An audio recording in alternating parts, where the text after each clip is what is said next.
سلام عرض میکنم خدمت همه عزیزان. تشکر میکنم از شما که تشریف آوردین امروز. از شهر آینده تشکر میکنم که امکان یه همچین جلسه رو برای ما گذاشت و همچنین دوستان عزیزی که این پروژه رو طراحی کردن. تو قسمت اول برامون توضیح دادم پروژه رو. الان در واقع تو این پنل داریم سعی میکنیم که این پروژه رو مرور کنیم. من یه معرفی کوتاهی از اعضای پنل میکنم و شروع میکنیم که پروژه رو مرور کنیم.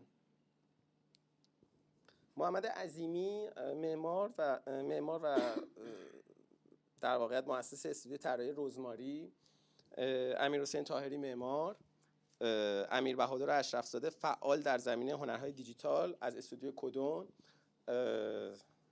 ماهان مهوز طراح استراتژیست فناوری و هم بنیانگذار مدیر لابراتوار و همینطور آرش اکبری تهیه کننده موسیقی، هنرمند رسانه‌های نوین و باز از استودیو کدون، حسین مدنی پژوهشگر در زمینه انسانشناسی دیجیتال.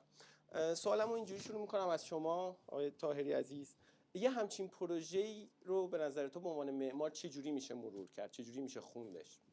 میشه یه خورده بگی بهم منظورت؟ اولین باری که این پروژه رو دیدی چی به فکرت اومد؟ کجای این پروژه به نظرت ایده‌مند، جذاب، جالبه برات؟ من آخه چیز بودم درگیر که منظورم اینه که من در جریان بودم. میدونی یعنی من یه باره مواجه نشدم با این پروژه، من در جریانش بودم به واسطه بیشتر داد به رامتین ایلیا از یه جایی اصلا روند حتی بستنش هم یه جورایی دیدم. برای همین من اون تجربه رو نکردم که یه باره با این پروژه مواجه شم بتونم بگم مثلا چی. توی پروژه بچه‌ها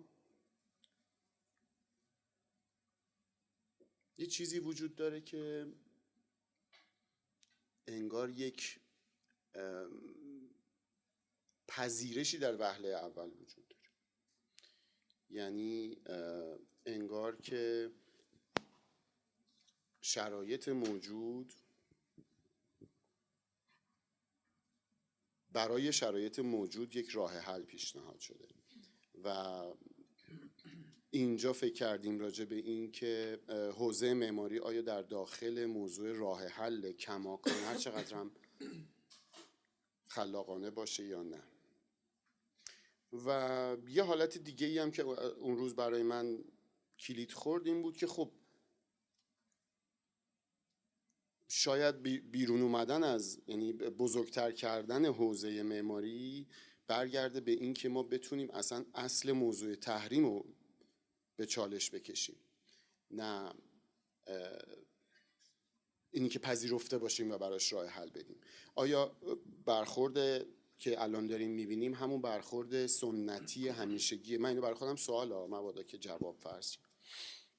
آیا همون برخورد سنتی همیشگی معماریه که میاد برای یک موضوعی که حالا این دفعه استثناءً موضوع رو خودش تشخیص داده، جذابیتش هم تو همونه، ولی آیا اینی که یک نیاز به یک سوال و پاسخ دادن حتی از جنس راه حل مسئله اصطلاحاً داشته باشه، آیا در ادامه همون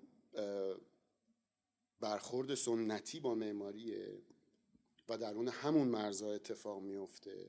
و میشه اینجوری آیا فکر کرد که برای اینکه معماری از مرزهای خودش بیرون بره نسبت به موضوع عرض کنم تحریمه که واکنش نشون میده، یعنی ترسیم میکنه دنیای خودش رو در دنیایی که تحریم وجود نداره، یا میتونه شرایطی ایجاد کنه که تحریم رو تحت تأثیر قرار بده. یعنی چیز میکنه اصطلاحاً شورش میکنه بر اساس بر علیه یک چیزی، مقاومت نشون میده، عصیان میکنه اصطلاحاً.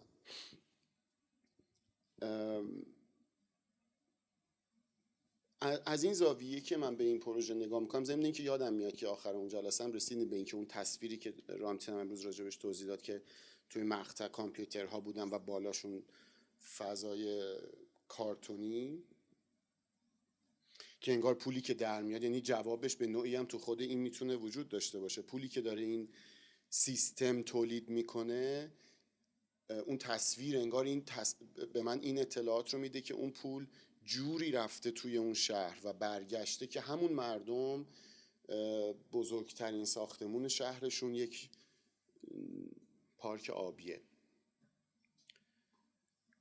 یعنی یک این برخلاف چیزیه که من تو اون قسمت دارم میگم. میخوام بگم هر دو تا فکر به نظر من معتبر، میشه راجع بهش صحبت کرد.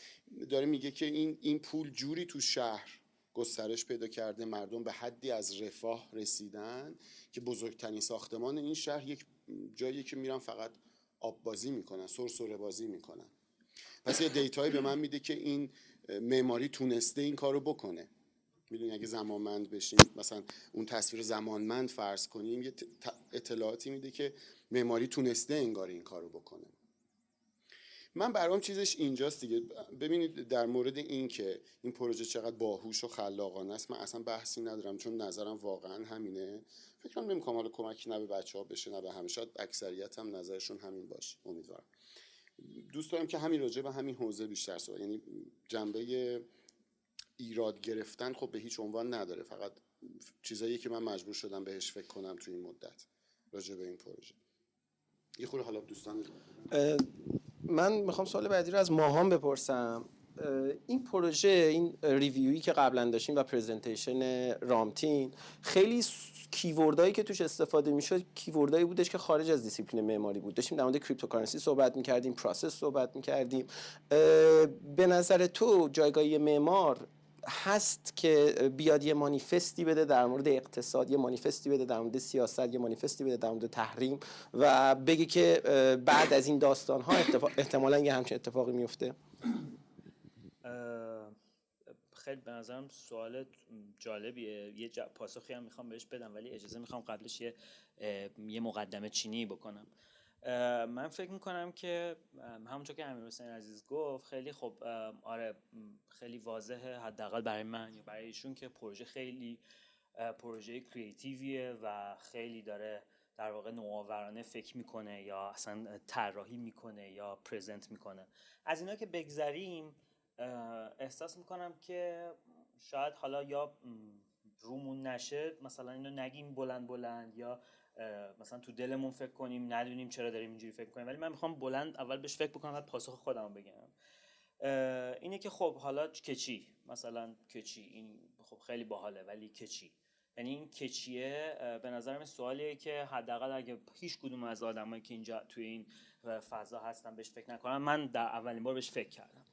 پاسخی که خودم تونستم بهش بدم اینه که در واقع این پروژه اومده برای من توی زمره یه استوری تلینگ قرار گرفته. یعنی طراحاش، یعنی معماراش، کسایی که این ساختمون رو در واقع دیزاین کردن دارن به ما پرزنت میکنن، حالا تصاویرش هم اونجا هست، یه داستانی تعریف کردن که رامتین توی پرزنتیشنش هم خیلی در واقع جزئیات خاصی راجع به این داستان گفت. توش سانکشن بود، توش تکنولوژی بود، توش همین رزिस्टنس بود که حالا با این چیکار باید بکنیم، یا حتی اهمیت این موضوع توش اشاره شده بود که حتی خارج از در واقع انوایرمنتی که حالا معماری طراحی درگیرشه، یک کسی توی آمریکا هم یه سیاستمداری داره راجع به این فکر میکنه که این میتونه یه پتانسیل باشه.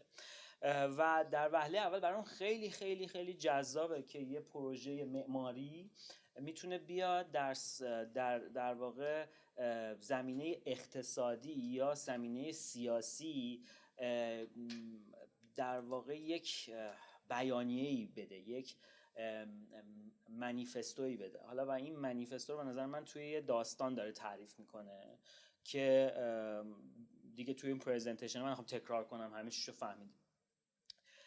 حالا برگردیم به در واقع سوالی که تو پرسیدی که ما راجع به چیزهای دیگه حرف زدیم. به نظر من یکی از مهمترین چیزایی که راجع بهش حرف زدن رامتین و در واقع بچه‌ها، رامتین به نمایندگی از بچه‌ها، تکنولوژی بود.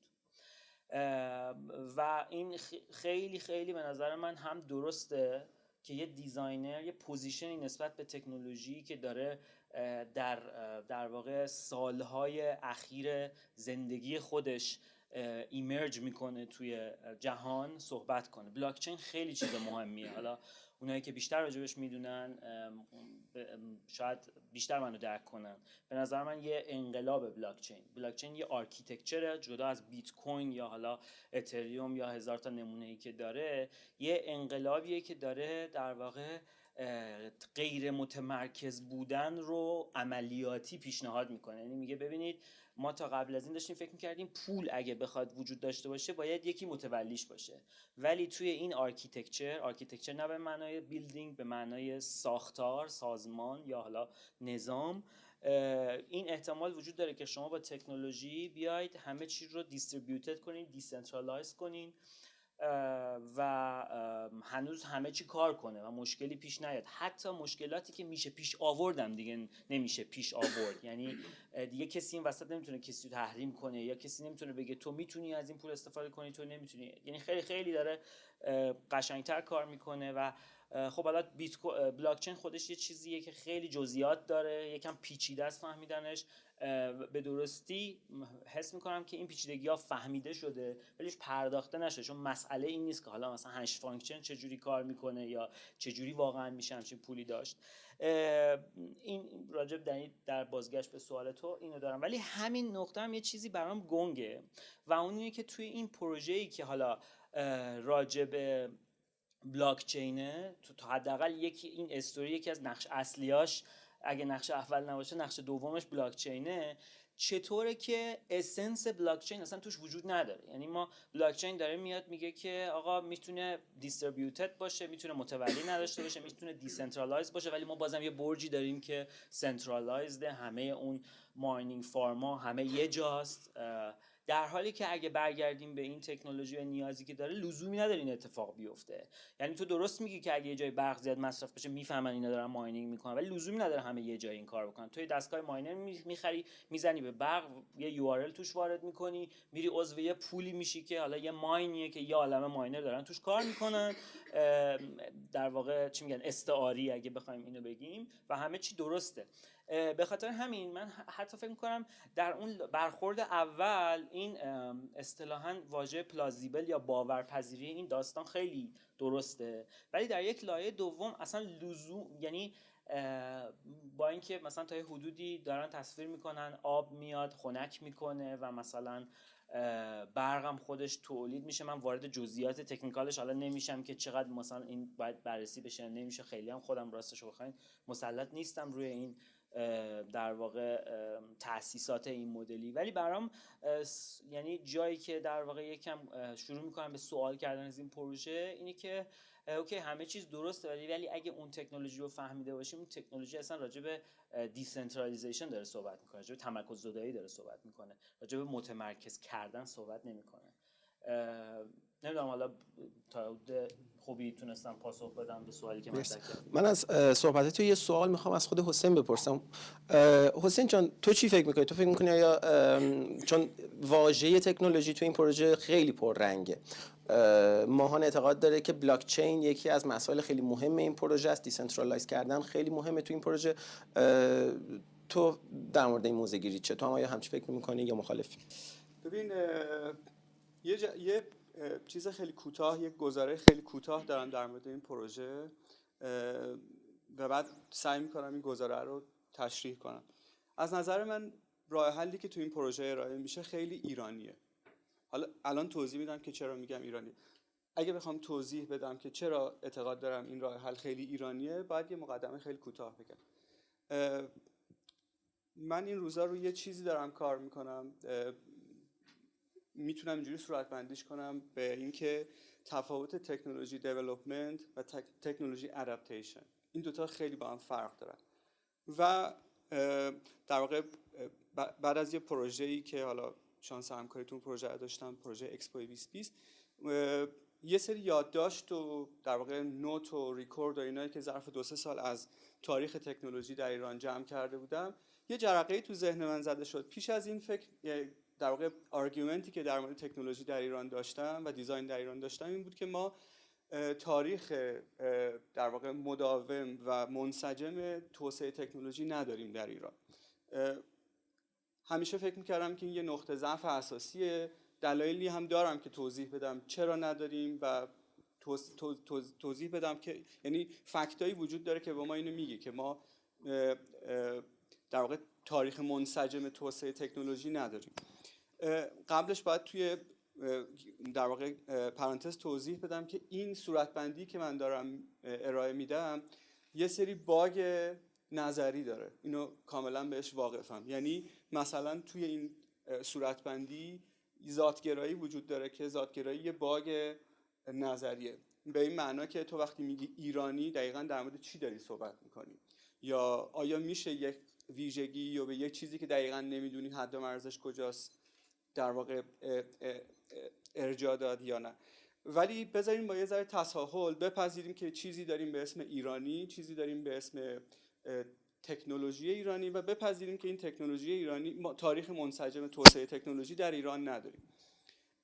بعداً متوجه شدم که انگار اساساً ایرانی‌ها نیازی به توسعه تکنولوژی ندارن، یا اگر هم دارن راه حلی که پیدا کردن اینه که اجازه میدن تکنولوژی رو یک کسی دیگه دیولپ بکنه و اونا ادپتش میکنن. یعنی ما نمونه‌هایی داریم در طول تاریخ که تکنولوژی جاهای دیگه توسعه پیدا کرده و ایرانی‌ها اونو تونستن ادپت کنن، ولی خوب ادپت کردن، یعنی تونستن تکنولوژی رو بیارن توی ظرف زندگیشون و یه مواجهه کم و بیش شاعرانه دارن. وقتی میگم شاعرانی یعنی خیلی خرق عادت، خیلی شاذ، خیلی غیر طبیعی، آنورمال با تکنولوژی برخورد میکنن. مثلا چه میدونم نمونه‌هاشو داریم، هیچ جای دنیا کسی از تکنولوژی تلفن برای مزاحمت استفاده نکرده. یعنی ما ریکوردی نداریم که مثلا به ما نشون بده که یه آدم تلفن رو برمی‌داره مثلا زنگ میزنه به یه جایی فوت میکنه. میدونید یه نوع استفاده خرق عادت و غیر معقوله. ولی ما اینجوری از تکنولوژی استفاده کردیم. پس یک گزاره‌ای که میتونم به این در واقع پروژه بگم اینه که ایرانیه به این معنا که تکنولوژی جای دیگه دیولپ شده، تکنولوژی بلاک چین، تکنولوژی کریپتوکارنسی اینجا ادپت شده. حالا بر اساس اقتضاعات زمان، گرفتاری که سر تحریما داریم یا هر چیز دیگه.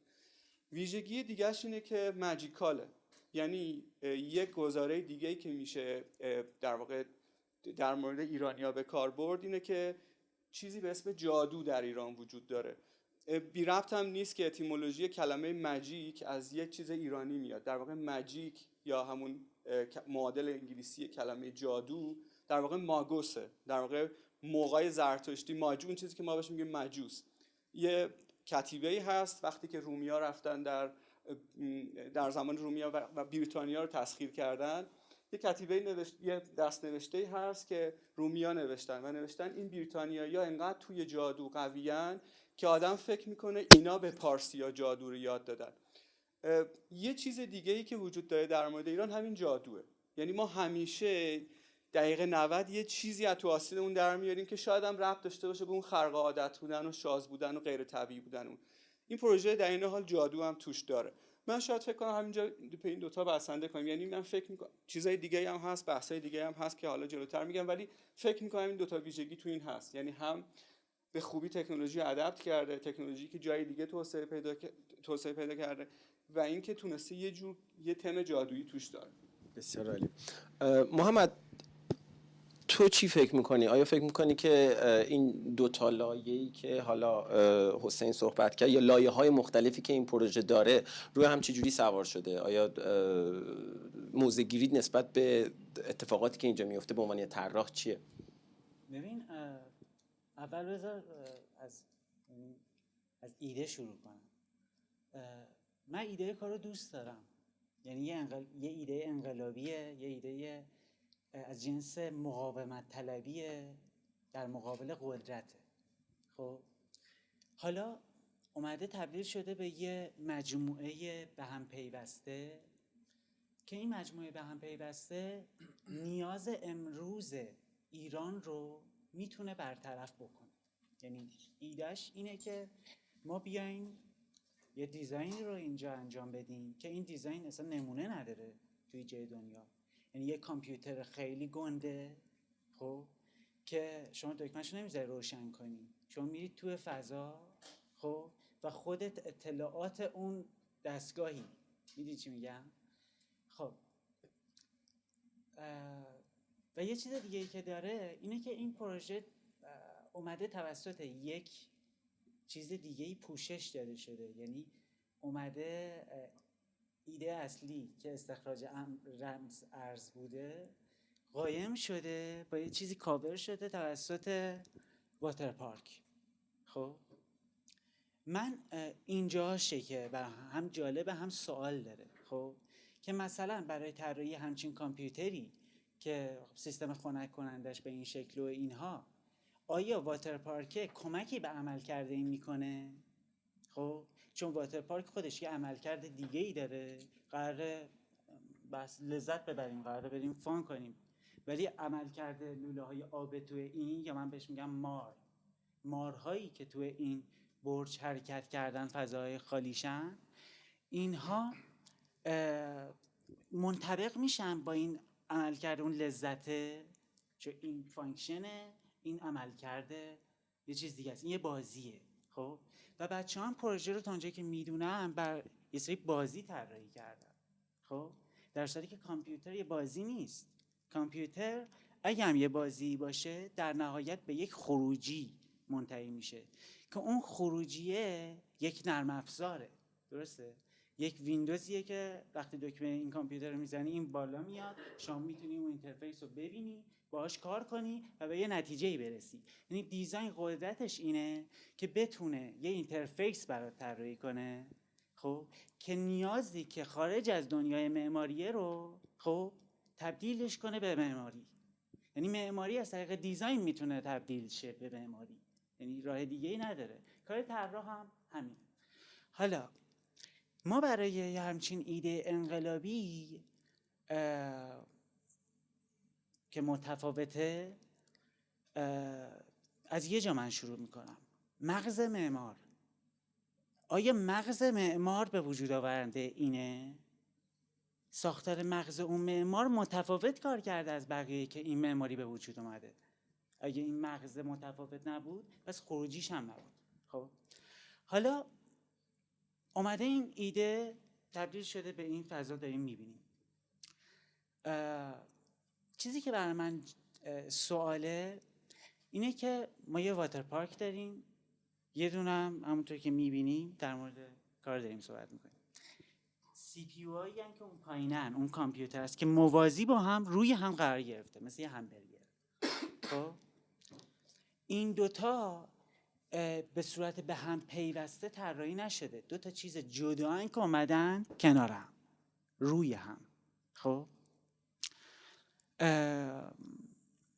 از این جهت این پروژه یه پروژه‌ایه که دوگانگی داره. میدونی یه پروژه هیبریده که هم داره کامپیوتره، هم مثلا واتر پارکه. دو تا برنامه اومدن ترکیب شدن با هم. خب این خب اولین چیزی که من دیدم گفتم این یه پروژه هیبرید طراحی شده. خب برام چیزی که سوال شد اینه که این پروژه هیبرید توسط چه مفهومی تبدیل شده به هیبرید؟ حالا این یه پروژه هیبریده، یعنی ظاهرش اینطوری داره من میگه. حتی از لحاظ متریال هم این تناقضا رو داریم.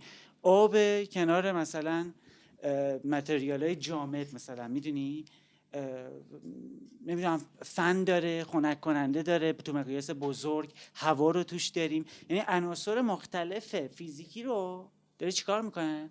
با هم یکی میکنه، ترکیب میکنه که به یه نیاز جواب بده. خب که اون یه نیاز، خب من نمیدونم چیه، آیا کریپتوکارنسیه، درست گفتم، یا واتر پارکه؟ مرسی ازت امیر بهادر. و الان شروع میکنیم بحث کردن در موردش، چون چند قسمت از حرفات بودش که یه مقداری میتونیم در موردش نقد کنیم و بریم جلو، ولی من میخوام اول همه با هم یه صحبتی بکنیم، ایده و نظرهای همدیگر رو تحدی بدونیم، بعد شروع بکنیم به مباحثه. حالا آیدیا که جای خودش به نظرم خیلی جالبه، چون من خودم جزو کسایی هستم که کلا طرفدار همین دیسنترالایز کردن کارنسی ام، حالا به هر شکلش، و به نظرم از همونجا برای من این آیدیا یه چیز جذابیتی داشت خود به خود. حالا خب از اون طرف هم خب بحث اپروچ معماریه که اون هم با زور من دور خیلی طرفدارشم و خیلی به نظرم جالبه و این دغدغه‌مند بودنه برام خیلی جذابه، چون یه چیزی که معتقدم حالا توی اکثر فیلدهای کریتیو داره این اتفاق میفته، نه فقط هم توی ایران، توی خیلی جای دنیا داره اتفاق میفته.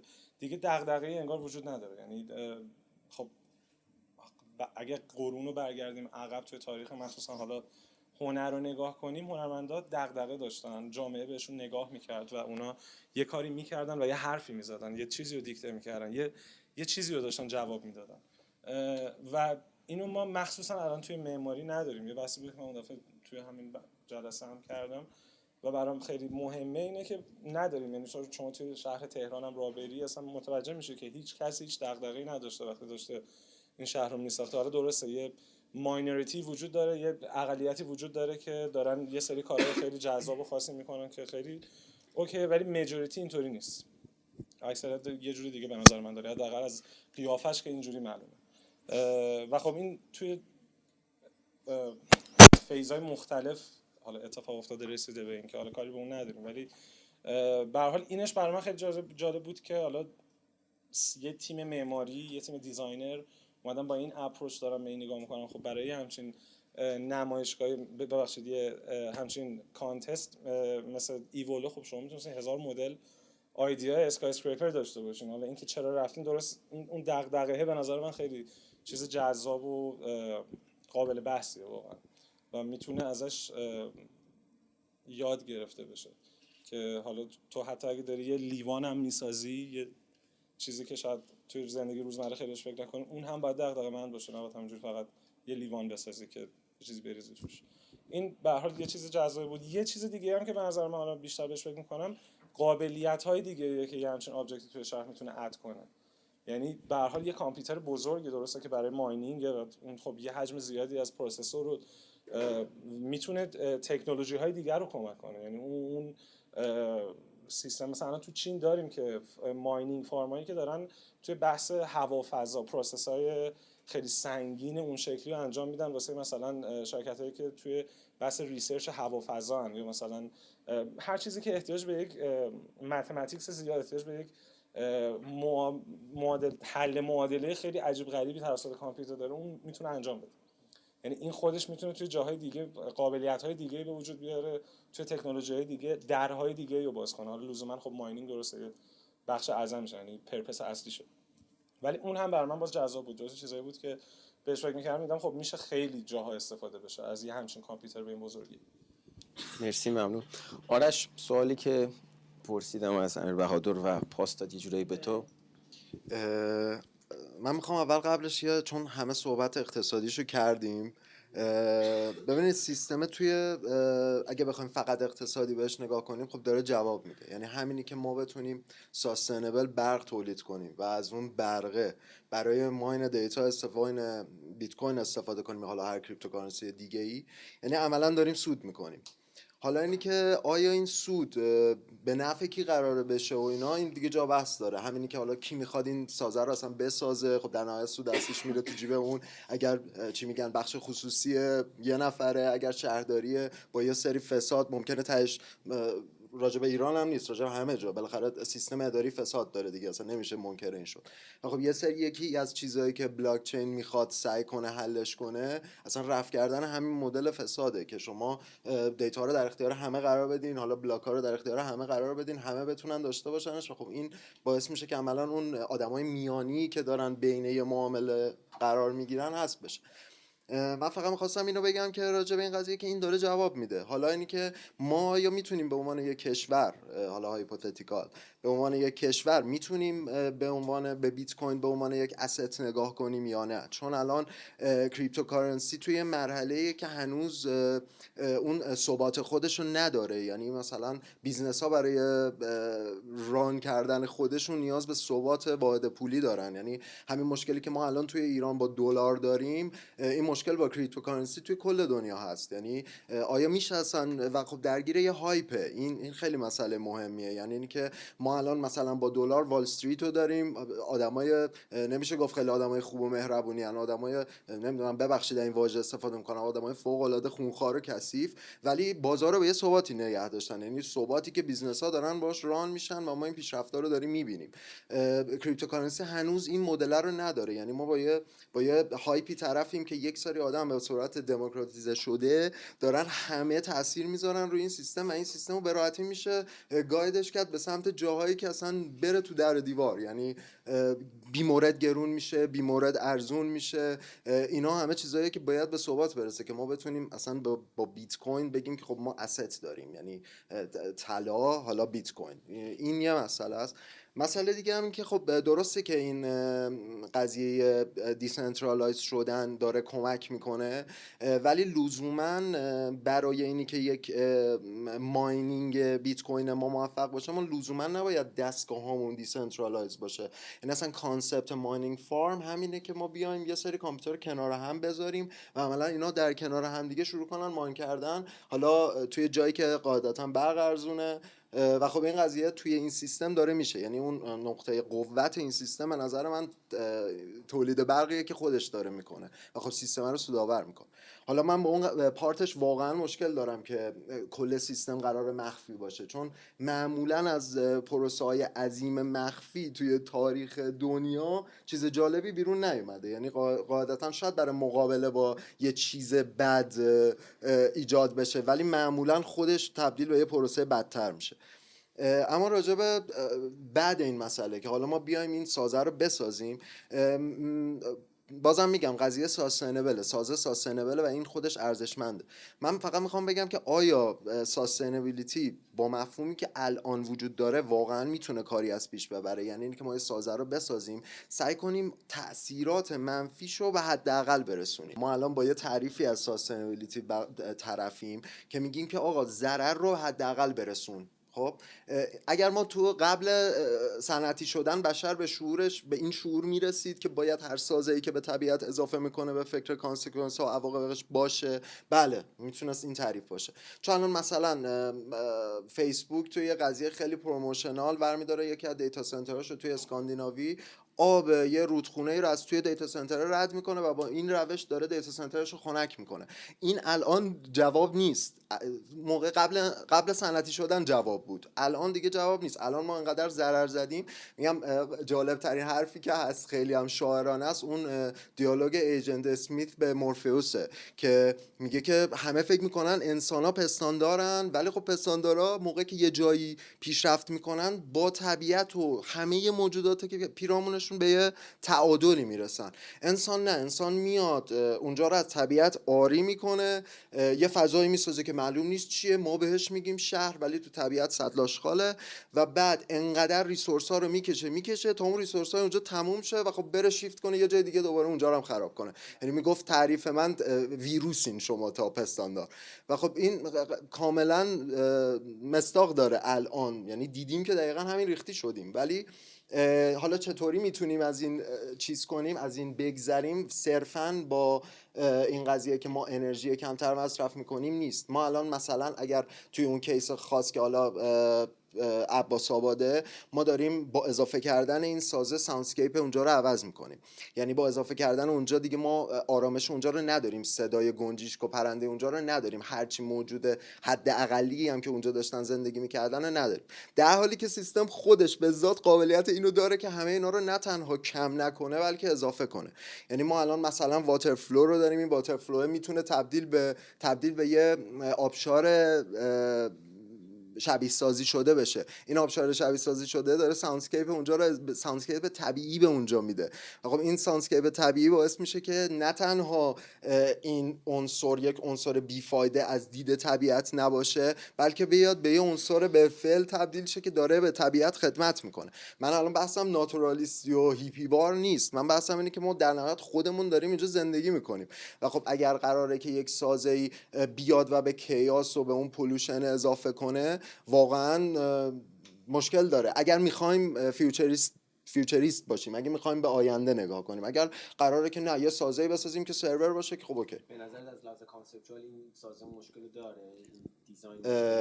مشکل رو ساستینبل به مفهوم رایج، ولی باید بیشتر از این ساستینبل باشیم. یعنی میگم نگاه من اینه که یک مثلا شما با ساختن یه برجی که میتونه کنارش یه سری باغچه‌های عمودی داشته باشه، میتونه یه سری مشکل حل کنه. درسته توی یه دونه میونه هزار تا شاید تاثیر زیادی نداشته باشه، ولی استارت زدنش باعث میشه که همه این استارتو بزنن و ناخودآگاه اصلا میتونیم به یه مدل هم ساوندسکیپ هم به یه ساوند مارک و هم به یه لندمارک جالبی برسیم.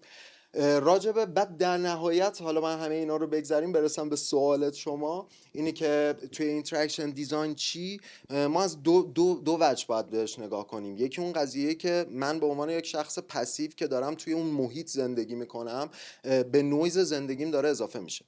خب شاید توی حالت ارگو آدیشن موقعی که من دارم اون وسط جیغ ویغ میکنم به من خوش بگذره، ولی به اون آدمی که توی 200 متر اون برتر و صدای اینا رو داره میشنوه قاعدتا قرار نیست خوش بگذره. و آیا اصلا بشر الان، حالا صحبت الان رو میکنیم، مثلا آینده رو ولش کن، آینده که قرار خیلی خیلی بدتر بشه، آیا بشر الان به هیجان نیاز داره یا برعکس به فضاهایی که اصلا آرومش کنه؟ یعنی ما توی یه دوره‌ای داریم زندگی میکنیم که پشت کامپیوتر نشستیم و پنیک اتک میگیریم، یعنی توی یه فشار خیلی زیادی. بعد خب این پنیک اتک شما تهش رو بگیرین، ریشش این بوده که موقعی که پلنگ میخواسته به من حمله کنه، این قرار بود یه فورسی به من بده که من فقط بلندشم فرار کنم. بعد خب این حالت من پشت کامپیوترم دارم، یعنی زیاد به هیجان نیاز نداریم و باید باید اینو ما این پروسه رو ریورس کنیم. و خب حالا من فکر کنم طولانی صحبت کردم، میتونم بگم چطوری که بعدن حالا میخوایم راجع به صحبت کنیم. من فقط شما گفتی که این خب در مقابل ایده بلاک چینه که داره اون ایدهش مرکز زدایی کردنه، ولی ما اینجا داریم یک مرکز درست میکنیم. من فکر میکنم که این پروژه اگه بلازه، یعنی اگه چی میگن برگردیم به اون ایده اصلیش، این باید اصلا یک کامپیوتر باشه. این چند تا کامپیوتر نیست که به هم وصل شده، این یک کامپیوتر بزرگه در مقابل بقیه کامپیوترهای کوچولویی که هستن. به خاطر همین فکر نمی‌کنم من میخوام یه مرحله برم عقب‌تر و بگم که بیاین اول موافق بشیم که این پروژه رو چجوری داریم درک میکنیم. من فکر میکنم یه دوالیتی قدیمی وجود داره که متاسفانه یا خوشبختانه الان باید راجبش صحبت کنیم، ممکن خیلی تکراری باشه، آرت یا دیزاین. من این پروژه رو پروژه دیزاین نمیبینم به عنوان نه آرکیتکچرال دیزاین نه پرابلم سالوینگ.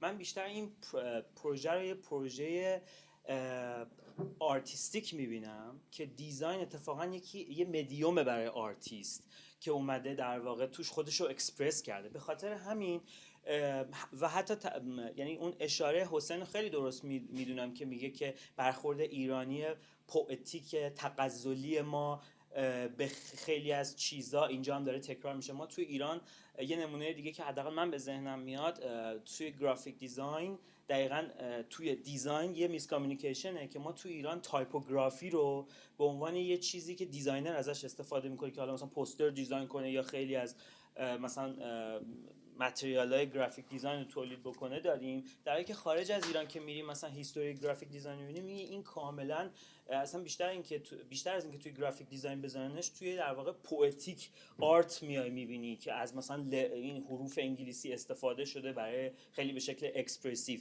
من این در واقع خیلی مشابهت زیادی می‌بینم بین اون رویکرد و رویکرد آرتیستای این پروژه، شاید اگه بخوام تصحیح کنم. به خاطر همین خیلی رلوونس را ربطی نمیدونم این گفتمانی که ما داشته باشیم که حالا مثلا این ساختمونه آیا هیبرید هست یا نیست، یا اصلا راجع به این صحبت بکنیم که این مثلا نویز درست میکنه یا نمیکنه. من احساس میکنم که این گفتمانی نیست که مربوط به این پروژه است. این ما داریم صرفا مثلا ما یه پینتینگ رو که نگاه میکنیم، نقاشی نگاه میکنیم، یا مثلا یه موسیقی رو که میشنویم یه جوری اینو در واقع هضم میکنیم و میفهمیمش. نمیگیم مثلا اینجاش داشت اینو میگفت ولی اونو نمیگفت، میدونید، میگیم مثلا این یه سبکی داشت که بعد مثلا کانترادیکتوری بود با بقیه پروسه. میشه اصلا فیوچر رو ترسیم کرد، یعنی بدون اینی که ما فقط بگیم یه سری داستان سرایی با داستان سرایی، آیا ما میتونیم این بسیار مسبوق به سابقه است که با داستان سرایی ما این همه فیلم ساینس فیکشن از 1800 خورده‌ای داریم که آینده رو هی دارن تصویر میکنن و هدفشون این نبوده که پرابلم رو زمینی رو سالو بکنن. دقیقاً یعنی من احساس میکنم، حالا نظر من خیلی بخوام کوتاه ببندمش، اینه که محل تمرکز این پروژه این نیست که ما یه ساختمون واقعی داریم که این داره اینجوری کار میکنه و حالا بیاین راجع به جزئیات بیشترش صحبت بکنیم. من اتفاقا فکر کنم محل صحبت درست راجع به این پروژه یا حالا صحبت بهتر راجع به این پروژه اینه که ما یک در واقع اکسپرشنی داریم، یک بیانی داریم از 3 تا آرتیست که اومدن از مدیوم آرکیتکچرال دیزاین استفاده کردن. اون مغزی که تو اشاره میکنی و دارن، مغزشون پر از اتفاقاتیه که تو جامعه داره میفته، از سانکشن هست تا برجام که نمیدونم ترامپ میاد به همش میریزه تا قبلش چی بوده، تا یهو میاد یکی بهمون میگه آقا یه دستگاه اسباب بازی میزنی به برق پول تولید میکنه و این خب خیلی عجیب غریبه. این همچین چیزی اصلا تا حالا این همه سال سابقه پول بوده ما همچین چیزی رو نمیشناختیم. و حالا اگر که بخوام تموم بکنم راجع به اون سلف کانترادیکشن یا اون نقض غرضی که این پروژه برای من داره اینه که ما یه جایی میگیم خب مثلا ماینرها رو وصل میکنیم اینجا، همه رو با هم دیگه جمع میکنیم، میخوایم حالا هایدش کنیم، بیایم چیز بزنیم، بیایم واتر پارک بزنیم که حالا خنکش هم میکنه. من اتفاقا فکر میکنم که درستی آرش داره اشاره میکنه که لازم نیست اینا دیسنترالایز باشن، چون آرکیتکچر بلاک چین که تو فیزیکش اتفاق نمیفته، داره توی اون فرآیندش اتفاق میفته. ولی من میگم که ما حالا اگه اخبار بلاک چین و کریپتوکارنسی اینا رو تو ایران دنبال کنین، این خبره وجود داشت که میگفتن آقا جان به اون ماینرها ما میخوایم برق با تعرفه خارجی بفروشیم. یعنی شما مثل پول برق رو مثل یه شهروند ایرانی نباید بدید، مثل یه آدمی که مثلا تو فرانسه داره پول برق میده بدید.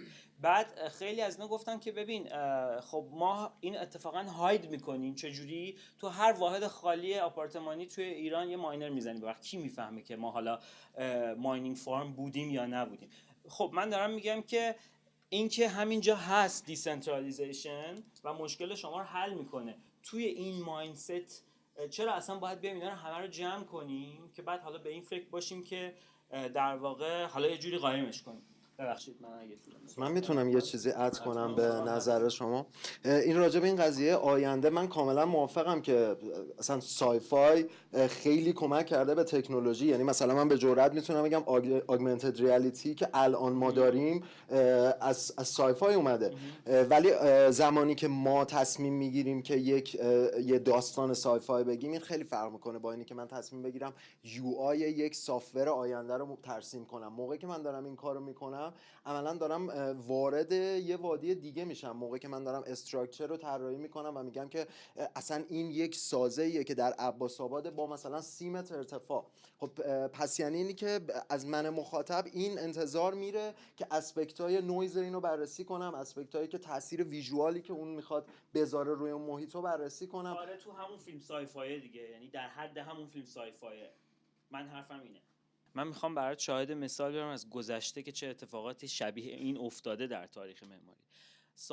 در سالهای خیلی گذشته معمار نسبتاً در واقع سرشناس به اسم سدریک پرایس پروژه‌ای داره که هرگز ساخته نشده به اسم فام پالاس، که حالا تو بحث اینتراکشن و اینتراکتیو اسپیس و اینا، ریسپانسیو آرکیتکچر اینا خیلی راجبش صحبت میکنن.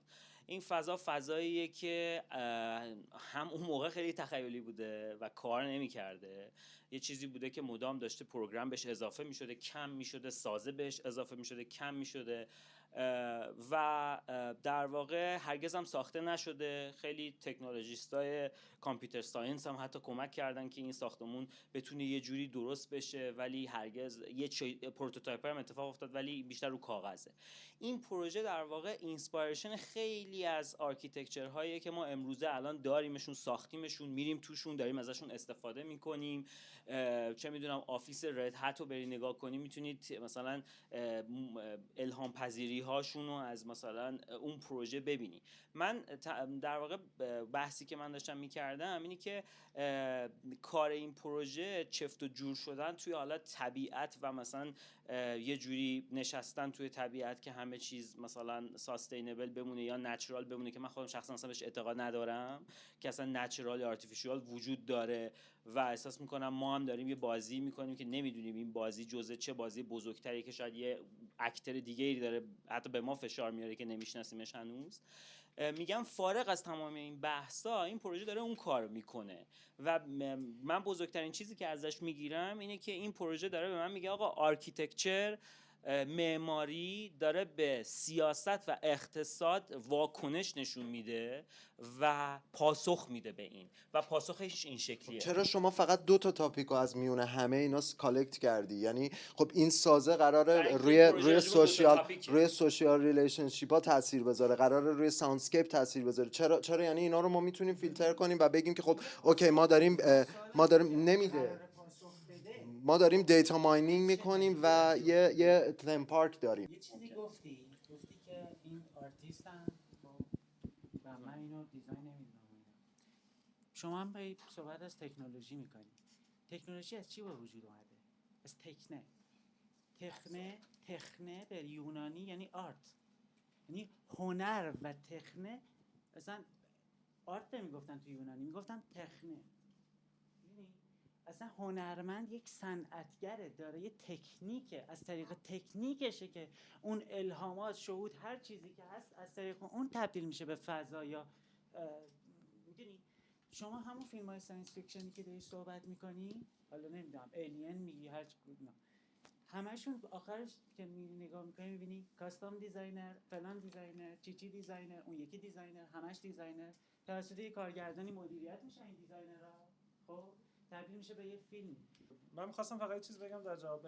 من میفهمم این یه پروژه سایفای کاملا، اصلا هیچ شکی درش نیست، کاملا یک پروژه سایفایه و اصلا اونجوری میشه دیدش. حالا نمیدونم اینکه مجاب کنیم همه اونجوری ببیننش چقدر کار درستی هست یا نه. به هر حال هر کسی تیک خودش رو خواهد داشت از این قضیه، ولی من فکر می‌کنم حتی اگه فیلم هم باشه اون هم به هر حال یه سری دیتیل داره که بهش فکر میشه، یه سری چیزا وجود داره که تو به عنوان کسی که داری اون فیلمو می‌بینی اونا سوال نشه برات، به موضوع اصلی برسی. الان من فکر می‌کنم اون دیتیل‌ها یه سری دیتیل‌هایی هستن که شاید مثلا یکی مثل آرش رو از موضوع اصلی کشیده کنار، چون آرش اصلا دغدغه‌ش چیز دیگه یه داره، یه جور دیگه نگاه میکنه. آرش اون بخش برای مثلا یه آدمی مثل آرش جواب داده شده. معماری نشون میده که اصلا یه فردی، خب کسی که مثلا توی کاخ سفید داره زندگی میکنه، خب نسبت به من که مثلا توی درکه تو خونم زندگی میکنم چه جایگاهی داریم، اصلا چه جایگاهی داریم. اهمیت معماری به همینه و این فضا رو داره به وجود میاره. من بحثم اینه، من میگم که برای همچین چیزی، برای همچین خواسته‌ای، برای همچین شما چه طراحی رو، چه متدی رو برای طراحی سراغ داریم. مثلا دارم میگم یه زمانی پروژه معماری خب با داستان پرسپکتیو طراحی میشد، یه زمانی با نمیدونم جهانهای موازی طراحی میشد. اینها متفاوتن با هم و دیزاین هاشون هم نتایج یعنی علم دیزاین، اصلا به صورت خیلی مشخص بگم علم دیزاین یعنی این دستگاه مختصات دکارتی که هست، این یعنی چی؟ میدونی؟ دستگاه مختصات بوعلی سینا یعنی چی؟ خب ما اگه بخوایم فضا رو تغییر بدیم، اگه بخوایم به یه طراحی جدیدی برسیم، خب باید برگردیم به قبل، باید برگردیم به اون دستگاه مختصات جدیدی نیاز داریم. من فکر می‌کنم باید متد فکریمون رو عوض کنیم روی سطح ابزار و مدیوم. شما میتونی با اصلا مهم نیست به نظر من ابزار چیه اصلا. ابزار خیلی مهمه. ابزار دیزاینیه که ما میکنیم برای اینکه این چای خوردن رو تسهیلش کنیم. این ابزاره، نمیتونیم اینو بی خیالش بشیم. اوکی من میگم ابزار دیزاین این مهم نیست. ابزاری که توی دیزاین این آبجکت به کار رفته اصلا مهم نیست. فقط آوتکام مهمه به نظر من. و از مسئله دیگه اینه که متد فکری که اونو دیزاین کرده مهمه. باز دوباره یعنی اینکه شما میگین چه راهکار طراحی وجود داره برای رسیدن به اون، هیچی، مدل فکر کردن باید عوض کنیم. یعنی راهکار طراحی که مشخصه همش. حالا شما حالا من نظرم اینه، حالا شما یه چیزی اینونت میکنی، به اون اد میکنی یا از چیزایی که وجود داره استفاده میکنی، طراحیت انجام میدی و اون چیزی که میخوای، اون پرابلمی که میخوای سالو میکنی با چیزایی که هست. اینکه چی و چه جوری سالو کنی مهمه، نه اینکه از چی استفاده کنی برای سالو کردن. چه جوری به اون وصله، تو داری اون جدا میکنی. بیشتر باز من بحث فکری رو دارم میگم، متد. خب چون من آدم عملگرایی ام، همه چیزها رو باید با دیزاین تصمیم بگیرم و عمل کنم. یه پروژه معماری خب شما بی نهایت توش مشکلات، مسائلی هست که شما باید تصمیم بگیری، خب که برای همه اونها هم یه متد ثابتی وجود نداره یا یک قانون رسمی نداره. خب معمار یا طراح کارش اینه که با طراحی بتونه تصمیم بگیره برای اون مشکلات. قبل از اینکه بره توی طراحی باید فکر کنه، درسته؟ فکری نداره. من شما اونجا خط رو که بس. بکشی فکر توی خطه. خب اوکی، اون میدونی؟ یه اپروچ اصلا احتیاجی نداره که من فکر کنم. فریمورک فکر کردن و آره. ببینید معماری یه چیزی نیستش که 18 سالش باشه یا 15 سالش باشه. خب یه چیزیه به اصلا سن من و تو جواب نمیده. یعنی 2-3 هزار سال، چند هزار سال داستان داره. خب حالا خب آره ببین اون زمانی که کامپیوتر نبوده، معماری بالاترین تکنولوژی اون زمان بوده، مثل یک دستگاه عمل میکرده.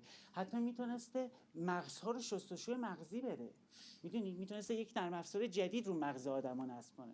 معماری قدرتش از اونجاست و سالهاست که ما معماری نداریم که بتونه همچین کاری بکنه.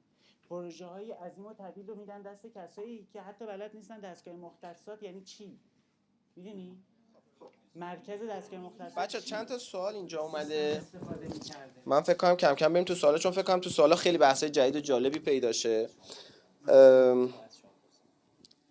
2 تا سوال اومده تقریبا در مورد اینه که از حسین پرسیدن سوالو و پرسیدن که در مورد توسعه تکنولوژیک و استفاده و تطابق تکنولوژی و ارتباط اون با ایرانی بودن یه ذره بیشتر توضیح بده. یک سوال دیگه هم که تقریبا تو همین راسته داشتیم این بودش که میگفتن که این پروژه یک بعد قابل فهم جهانی داره، این صحبتی بود که شما کردید، و یک بعد قابل فهم ایرانی داره.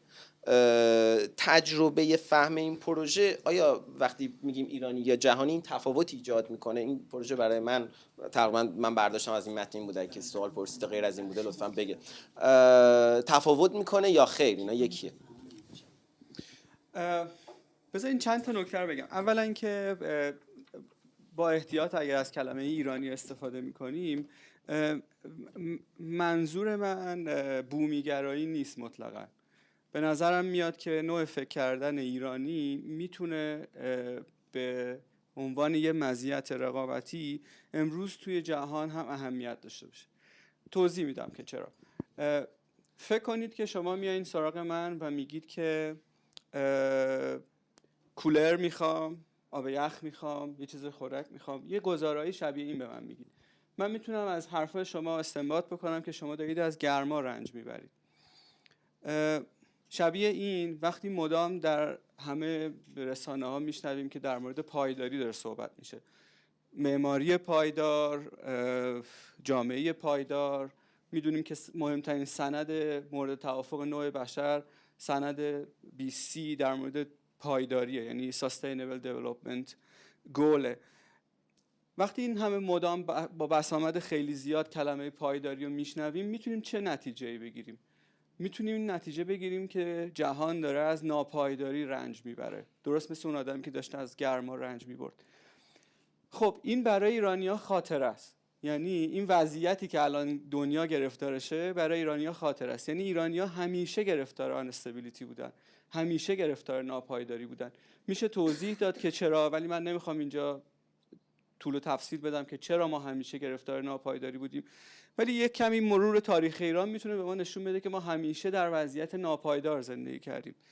به خاطر همین فرهنگ عمومی ایران در واقع دیولپ شده، در واقع یه جورایی بخشایی از ویژگی‌های فرهنگ ایرانی زیستن در وضعیت ناپایداره. یعنی زیستن در وضعیت ناپایدار یکی از ویژگی‌های این فرهنگه که میتونیم حالا با یه ذره احتیاط اسمشو بذاریم فرهنگ ایرانی. این چند تا ویژگی داره. یکیش اینه که مدام از طریق غیر قطعی کردن پدیده ها، یعنی وضعیت غیر قطعی، استنباط میکنه که شما مواجهه غیر قطعی داشته باشید با پدیده ها. برای همین همه چی رو لا رزولوشن میکنه، لا دفینیشن میکنه، رزولوشن پدیده ها رو کم میکنه آمدانه.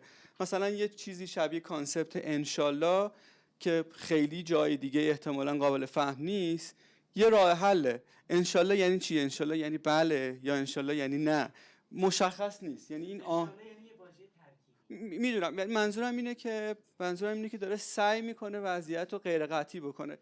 در مورد اون چیزی که تو گفتی در مورد استتار پروژه، اگر من موافقم با تو، این خوانش پوئتیک این اثر، خوانش به نظرم میاد، به نظر خوانش تغزلی این اثر خوانش به نظر به جایی میاد. اگر به اون ارجاع بدیم، یکی از ویژگی ما پرده پوشیه. یعنی تو شعر ایرانی هم که نگاه میکنی توش مدام پرده پوشیه. حد میزنم شما آمدانه این کارو نکردین، یعنی شاید تو ناخودآگاه اون وضعیتی که تو شعر فارسی به عنوان پرده پوشی، استتار، یعنی مستتر کردن پدیده ها داریم، بتونه ما نشون بده.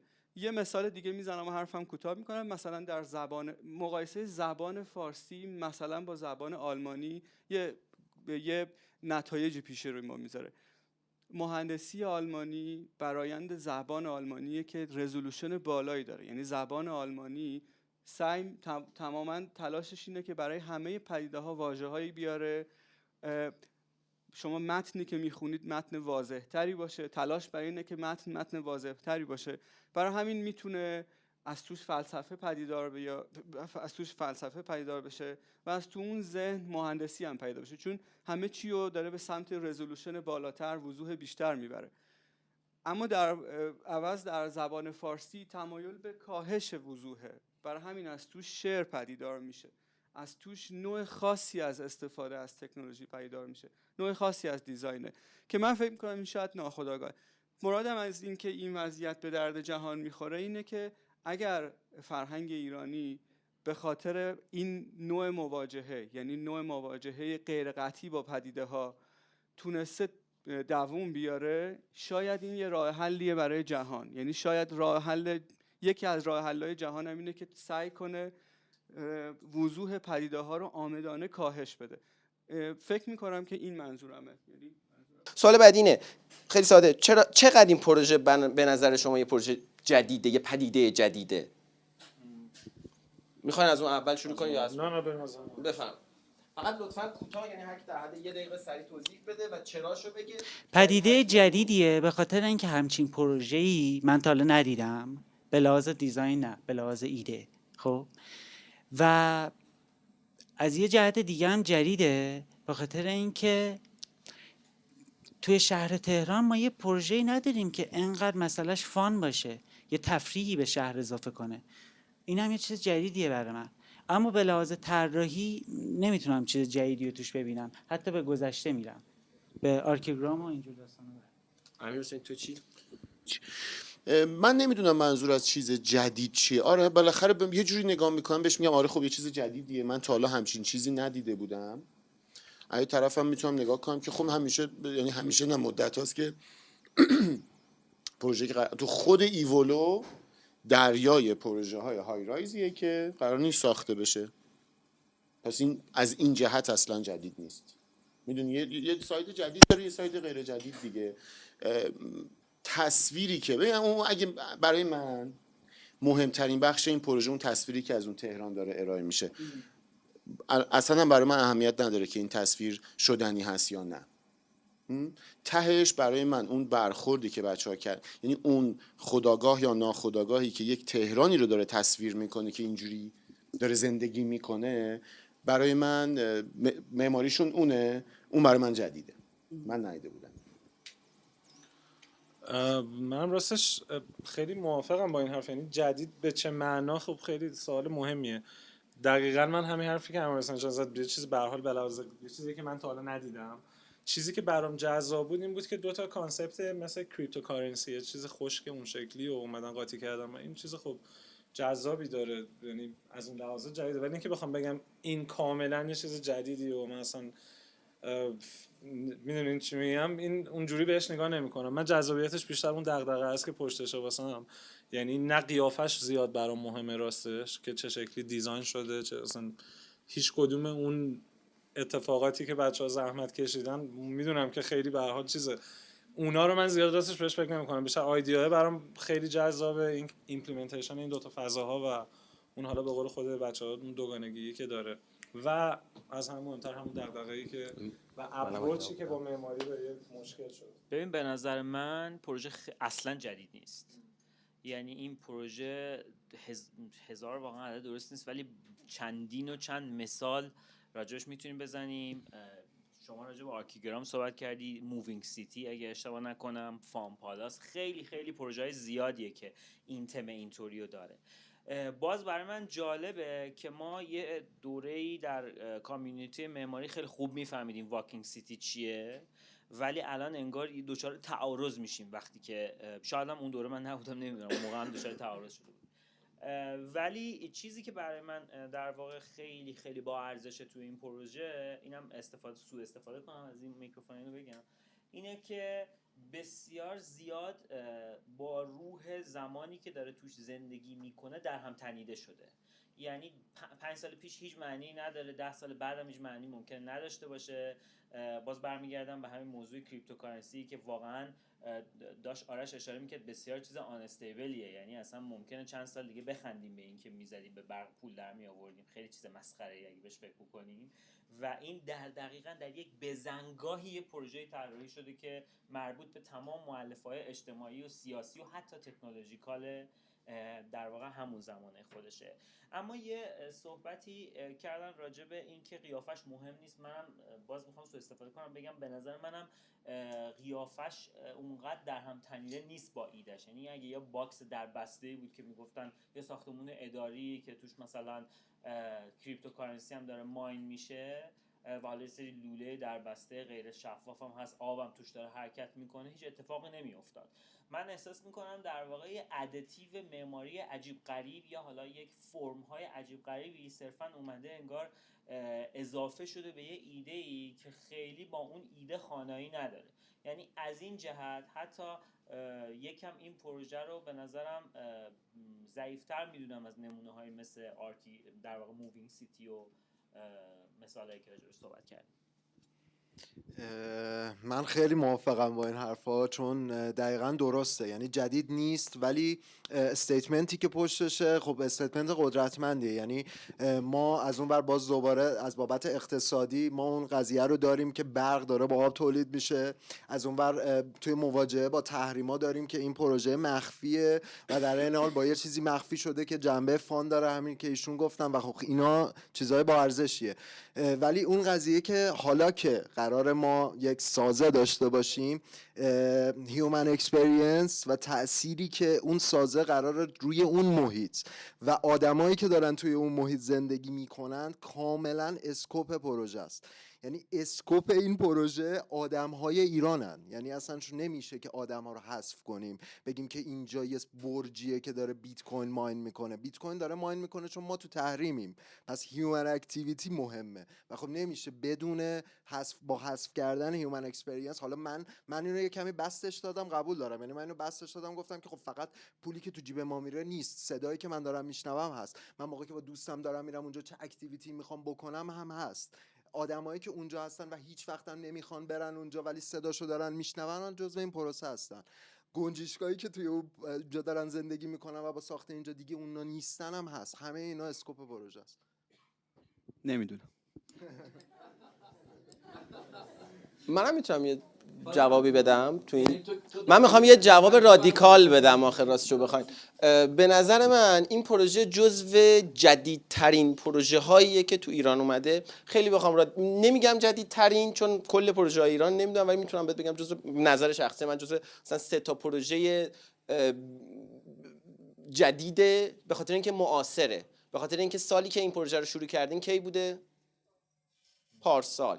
هیچ پروژه معماری که چیز باشه از اون سال تا الان شروع نشده که تموم شده باشه و ما در موردش بشینیم کریتیک کنیم. مسائلی هم که داره صحبت میکنه مسائلیه که بعد از خروج آمریکا از برجامه، کریپتوکارنسیه. یعنی ما داریم در مورد اتفاقا محور مختصات ابن سینایی در این پروژه صحبت نمی کنیم. ما داریم در مورد کریپتوکارنسی صحبت میکنیم، داریم در مورد مسائلی صحبت میکنیم که امروز من باهاش دارم مواجه هم و باید بهش فکر کنم. یعنی من دارم فکر میکنم آقا برم بیت کوین بخرم پولم زیاد میشه منم ماین کنم، یا مثلا اگر تحریم ادامه پیدا کرد من چه جوری تو این شهر میخوام زندگی کنم. سوالای خیلی جدیدیه، سوالاییه که من بهش میرسم. برای همین درست متد طراحی یک پروژه این ریختی متد جدیدی نیست و قبلا هم بوده، واکینگ سیتی بوده یا جاهای دیگه بوده، ولی مسائلی که اتفاقا و دیتیل هایی که تو پروژه مطرح میشه به نظر من خیلی جدیده یا جدیدترینه. بذار اینجوری بگم. یه سوال دیگه هم هست، همین کارو بکنیم میخوایم.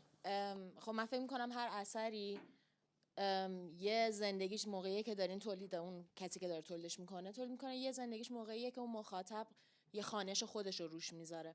مثلا خوانش من از این کار اینه که اصلا این جنبه فانی که روش گذاشتیم با این المانایی که اینجا گذاشتیم، مثلا اردک و اون شخصیت و اینا، یه جوری انگار داره دهنکجی میکنه به اون سناریویی که قبلش برامون اینجا تعریف کرده. اون سناتوری که اومد گفت نمیدونم اصلا این کریپتوکارنسی ها باید جمع شه و یا حتی به همه مسائل تحریم و اینها. من دارم اینو اصلا فکر میکنم که حتی این شاید به عمد اینجوری رنگ اینو که یا حتی توی اون تصویر اولی که اینجا رو بوردا گذاشتین، اون بک‌گراندی که خیلی خاکستریه، اون مصلای نصف کاره رو داریم، بعد یه دفعه یه چیز رنگی که آها اصلا ما رو تحریم میکنین، ببخشید معذرت میخوام ولی مثلا ما هم اینطوری درتون سرویس میکنیم. آیا شما همچین چیزایی پس ذهنتون بوده یا این صرفا خوانش و مخاطبه از این؟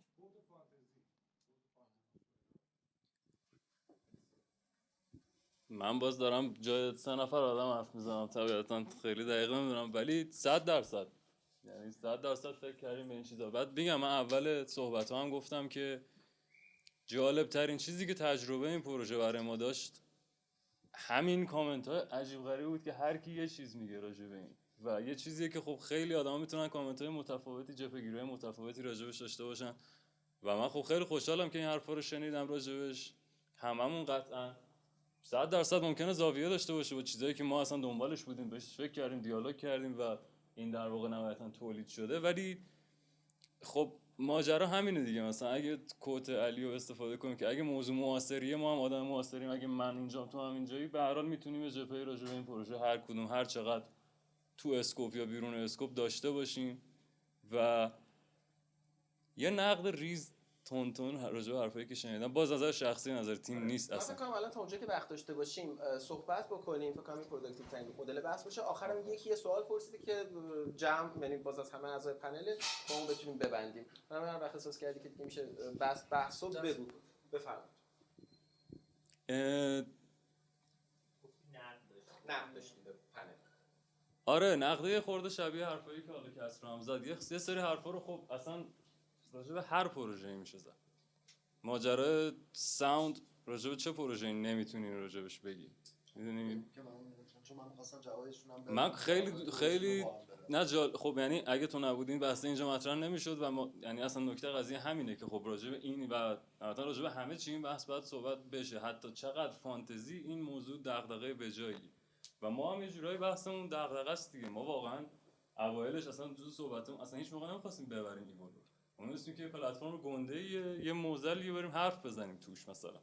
یعنی یه جورایی این مدیوم استفاده شده که من کاملا حق میدم مثلا دیزاین چقدر بهش فکر کردیم، چقدر مثلا اون مسئله بوده، پروسه دیزاین چی بوده، نمیدونم همه این مسائل واقعا یه گول دیگه بوده، مسیر دیگه بوده، سیستم خودمون و فضای خودمون پیش بردیمش شده. این خیلی دوستش دارم به خاطر اینکه آدم‌ها اینجوری باشه ارتباط برقرار میکنن، از سیستم‌های مختلف راجبش میتونن تخیل کنن، حرف بزنن. مثلا یه پروژه‌ای که بتونیم اینقدر در موردش حرف بزنیم خودش ارزش داره. من یه سوال داشتم، می‌خواستم ببینم که یعنی فکر کنم موضوع الان اینجاست که این مدیوم و کانتنتش آیا چقدر با هم سازگاری دارن و آیا اصلا محمل این صحبت، یعنی معماری یا مسابقه یا حالا تو هر اسکیل که بهش نگاه کنیم، و اگر هست یا اگر نیست، اگر در مورد مسائلی که همین هفته همین ماه ما باش درگیریم راهکاری نداره، حالا طراحی، معماری یا هر چی که اسمشو بذاریم، پس چجوری ایجنسی داره؟ یعنی اگر یعنی همینجوری علسویه میشه دیگه برای ما، هرچی دورتر بشه از مسائل واقعی ما علسویه تر میشه قاعدتاً به نظر. یعنی ببین مشکل امروز من اینه که دلار نمیتونم بخرم مثلا، خب، و این پروژه اومده توجه کرده به مثلا این مسئله. مشکل همین ماه منه، به خاطر تحریم برقرار شده. هرچی این مشکل ادامه آره. مدت‌هاست درگیری این مشکل. هرچی این مشکل به زندگی روزمره من، تجربه هر روزه شخصی من نزدیکتره، به نظر من از نظر من مهمتره و ایجنسی بیشتری داره در زندگی من. خب حالا الان وسیله‌ای که ما باش طرفیم معماریه، چون مثلا اینو بلدیم فقط، و آیا این وسیله تحمل این بارو داره، یعنی برای این ساخته شده اصلا یا نه؟ و اگر نداره آیا ایجنسی داره؟ تحملشه که داره. مثل اینه که تو بگی که آیا شعر توانایی، آیا شعر مدیوم خوبیه که تو باهاش بحثای فلسفی بکنی؟ شبیه این شاید میتونی بگی تا حدودی آره، اگر باش تا حدودی این کارو کردن پس میتونه. بستگی داره شاعرش کی باشه دیگه. میتونه به نظر من بستگی داره شاعرش کی باشه. اینم یه مدیومه، بستگی داره کی داره از این مدیوم استفاده میکنه. ظاهرا داره یه روایتی رو میده، یه روایتیه که توش بخشیش عدم قطعیت و گیج کنندگیه که ظاهرا گیج اونم کرده، میدونی. کار میکنه. امیر جان منم فکر میکنم که اصلا غیر از این نمیتونه باشه. یعنی که نه معمار، هر کسی که تو هر جایی قرار میگیره ملزم به فکر کردن میشه و فکر کردنش ملزم به واکنش دادن یا دیالوگ با شرایط مرزی، با شرایط لبه‌ای داره. میدونی هرچی تو به کور نزدیک میشی به نظر میاد که خب یک مثلا تو رشته ما به کور نزدیک شدن یعنی اینکه ساختمان بسازی، فاز 2 و فاز 1 و اینا، این هی نزدیک میشه به کور. ولی همیشه هم یه تمایلی هست که یه عده‌ای در مرز میجنگن. چاره‌ای جز این جنگه وجود نداره. اهمیتی هم نداره که توی جنگ، چون من فکر کنم جنگی در کاره، توی این جنگ تو اسلحه‌ای که داری، ابزاری که داری مناسب به این جنگ هست یا نه. تو مجبوری به جنگی، همینا رو هم داری، یعنی کار دیگه ای اصلا دستت بر نمیاد مگر اینکه خودتو به کور نزدیک کنی. الان میتونستیم مثلا فاز 2 یک مثلا فاز چه میدونم کرتین والی رو راجع به صحبت کنیم، اونم به نظر میاد بحث معماریه دیگه، مگه نیست؟ خب این راجع به لب است. اینی که مثلا این من واقعا این برام سواله، آیا این خوب داره میجنگه یا نه؟ ببین برای منم خیلی سواله، ولی فکر میکنم چاره‌ای هم غیر از این وجود نداره. مجبور وقتی تو مرز خودتو قرار میدی مجبور به چیزی دفاعی ازش و اینکه هی آره بری جلوتر. این اصلا راجع به پزشکی، معماری، وکالت، نقاشی، فیلمسازی، اونم سیاستمدار، روزنامه‌نگار، اینا اصلا نیست، راجع به همه است. میدونی مگر اینکه خودتو به کور نزدیک کنی. من همش مثلا تو از اون جلسه قبلی و تو این 1-2 روزه که هی یاد این پروژه افتادم بهش فکر کردم، واسم سوال بود که اصلا همینم گفتم اگه بشه از بقیه بپرسم حالا صحبتش، آیا این یک اقدام مؤثر نمیفهم که جهانو عوض کنه ها، که بی خیال، آیا این یه اقدام مؤثره؟ آیا این مثلا این مرز رو میتونه گسترش بده؟ خب فکر میکنم وقتی که راجع به فیلدهای مختلف صحبت میکنیم، خب ما که نمیتونیم فکر کنیم که یک ساحت مقدسی در رشته ما وجود داره و بقیه جهان نمیفهمن. همچین چیزی که وجود نداره، که نه بیشتر از ما میفهمن نه کمتر از ما هم یکی مثل بقیه هستیم. خب ولی تو این حالت راجع به یک ایده بزرگ صحبت میکنی، بعد ابزار واکنش ما میشه این. من روزنامه نگارم، ابزار واکنشم میشه این. همون چیزی که من میگم آیا میتونه مقاومت کنه یا پارتیزانی عمل کنه، مرز رو ببره جلوتر یا نه؟ بالاخره یه ذهنیت بود. من میگم اون ذهنیت رو با عملی که انجام میدیم یه خورده باید جدا کنیم. ممکنه من و تو 2 تا حرفه مختلف باشیم ولی ذهنیتمون خیلی به هم نزدیک باشه، ولی اعمالی که انجام میدیم تو 2 تا محتوای مختلف اتفاق میفته. من همش مثلا سوال بود که این مقاومت، حالا نمیدونم واقعا مقاومت هم به لغت بارداریه دیگه، ولی نمیدونم چی بگم بجاش، تو 2 تا حوزه من به این نگاه میکنم. من میگم در حوزه پذیرفتن شرایط موجود با سلیقه‌ام، نمیتونم بگم که این درست است، با سلیقه من فکر میکنم که خب چرا این شرایط رو پذیرفتیم، ولی یه اقدامی داره میکنه نسبت به یک سیستمی که داره دشمن محسوب میشه تو این دیالوگ.